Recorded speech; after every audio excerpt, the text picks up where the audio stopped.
Hello everyone, welcome to my YouTube channel. Thank you so much for tuning in. As usual, thank you so much for subscribing, commenting, liking and sharing. You guys are so special to me.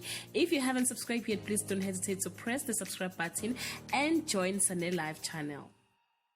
I'm here to update you of what is going to happen on Uzalo from the 17th to the 21st of February 2020. Nkunzi wants to find out what Mangcobo is up to.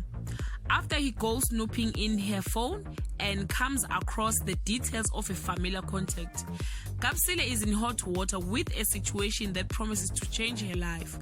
And love text at Nonka and Sbonelo's heart again, but Nonka isn't sure that she can overlook all Sbonelo's mistakes. Mazaza turns Sbonelo's world upside down, and Sbu's new friend Mpume might see him as more than just a bro. Kabanga vows to bury the head chat with Kesha, and Lily worries when Kesha goes missing. Thank you so much guys for watching. Please leave your comment below and share your thoughts. Till we meet again, I love you so much guys. Bye.